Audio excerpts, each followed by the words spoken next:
But I want to ask you, Shasky, if they do get rid of Kapler and they bring back Farhan, what does that accomplish? How does that inspire you as a fan?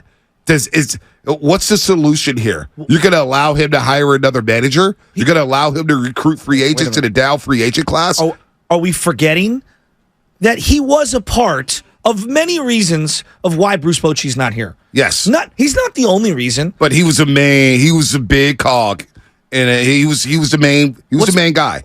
I can't unsee as an organization, if I was a business and you ran off the most successful salesman of my entire tenure, and I looked, down the road, and my competitor or one of the competitors acquired that guy, and he was having a career year for that organization. They're about to win the AOS.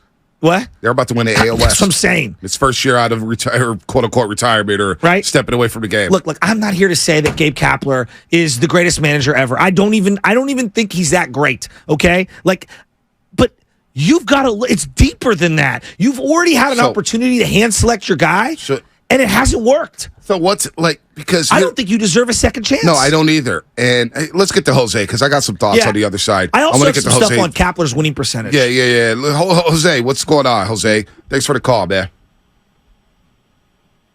Asia goes deeper than Farhan and Kapler. I think it goes all the way to the top. Honestly, to me, the Giants ownership should have a little chat with Jed York. Okay, and see how that worked out when he decided to, stick with the general manager that was incompetent. To me, Farhan has proved that he is an incompetent. Both are getting talent and hiring a manager. If he's gonna clean his clean house, they should get rid of both of them. Exactly. And bring somebody that is actually up to date, as to how the game is being played nowadays, because it has changed. It's not the same as in 2019 when he came in. Okay, you don't have the shift anymore. You have quite a few other changes. Speed. All of a sudden, Farhan decides that he's going to change his philosophy. That's something he should have done to begin with. So I'm kind of confused with the Giants ownership. I don't know if they're being cheap. Well, not cheap because they actually wanted to put the money to get a free agent, but I think they're borderline incompetent. No, this is what I would say, Jose. I'm going to cut you off here. They're not cheap. They're not creative when it comes to these hires. Well, and I'm looking at it right now. I'm seeing a facade, though? What? Is it a facade? What? So they threw $183 million into this team. But for years, everybody talked about the real estate building and the real estate money that they're starting to get here. Does ownership really want to win? Or do they want to give off this impression that they want to win? Does Greg Johnson really deep down inside care about winning? Do their actions, or does he care about the money he's getting for the real estate building across the street? Well, do their actions currently, do you see a team, and this is the question that I ask, organizationally, obsessed with winning at the highest level? I don't know. I don't think so. And so that's why maybe Farhan Zaidi comes back.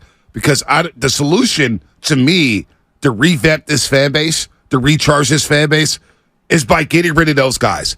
This fan base is totally out on Farhan. They're totally out on Kapler. And it feels like the players are totally out on this philosophy that they have in terms of playing baseball. They're out on it. The players have told you that over and over and over again. So now the heat goes on to ownership. I agree. And when ownership sees these quotes that Farhan and Larry Bear had before the season, maybe ownership doesn't really want to win.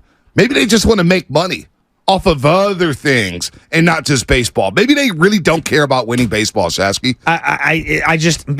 Maybe that's it. But here's the thing that's again, I'm not some Gabe Kapler apologist. I don't even really think he's that great. I think he's way too tense in the dugout. I don't think he's the greatest communicator. I disagree with a lot of their baseball principles. Right. But it's not just Gabe's. All of Gabe's principles as a baseball are for Kapler. Farhan. They're in lockstep. Right. B. What do you think his winning percentage is as a manager, Kapler? He's around 500. He's a little over 500. Yeah. Right now, he's 526. Yeah, he's around 500. Okay. Yep. There are rumors that they want to bring in Bob Melvin. Bob Melvin's been around forever. Do you know what his winning percentage is? What, 510? 515. Yeah. Yep. It's the same guy. Yeah. They're the same guy. By the way, Bruce Bochy, then this is where context matters. Bruce Bochy, we all agree, generational manager, walking straight into the Hall of Fame. Mm-hmm. What's his winning percentage? It's under 500. 499. Yep. How about Joe Torre? Under 500 because all the years in St. Louis and Philadelphia where he stunk. Well, he got back up and he over. got back over 530. Okay, he quits in the Yankees. But you were right. Before becoming the Yankee he was guy, not. They didn't like him in New York when his he got nickname hired. was Loser Joe. Yeah. Okay. He stunk in St. Louis. I think he coached the Braves too. Managed the Braves. This is who you're going up against. Whether you think he's good or not, I say, because this is the argument. The organization sets this man up to be good. It's the same way the Giants are, because we want to be this team. Right. What's Dave Roberts' winning percentage? Oh, he's high. It's over 600. 631. Yep. And by the way, 631. For all the people who said Farhan was carrying Andrew Friedman, you need to think again. Andrew Friedman was carrying Farhan Zaidi. If Gabe Kapler was managing the Dodgers, would he not have a very good record? I don't know. Because you got to be able to connect with people. And Dave Roberts does connect with people. But if Dave Roberts was running the Giants, would they be infinitely better than where they are now? I think so. I think they'd be a little bit better. A little better? I think they'd be a little bit better. When your top 10 players are those guys that I named? Yeah, I mean, I think I believe in Dave Roberts a person. Okay. You know what I'm saying? Okay. I believe he would touch it a couple times here. We agree. Even the greatest managers of all time, like Bochy or whatever in his prime, 5 wins maybe? Yeah, maybe. Well, look, I'd say they overachieved. Wow. 925 Comcast Business Text Line. You're so on it. They're paying Strictly, Jock Peterson, Alex Wood, Sean Manaea, Michael Conforto combined $70 million. Think about that. Those 5 players are getting paid a combined $70 million. I could strip this thing down to a $70 million payroll, and I still think I could build an 80-win team. Yeah, I think so, too. So we're going to close the door on the Giants for today. But thank you for allowing me that. As the Dodgers come into town, and as Dodger fans come in there to take over Oracle Park, the first solution is to clean house. Yes. Let's start from scratch again. We've gone nowhere in 5 years. Nowhere. You're getting worse. You're losing respect around the league. You're blaming California taxes when the Dodgers and Angels have no problem signing guys.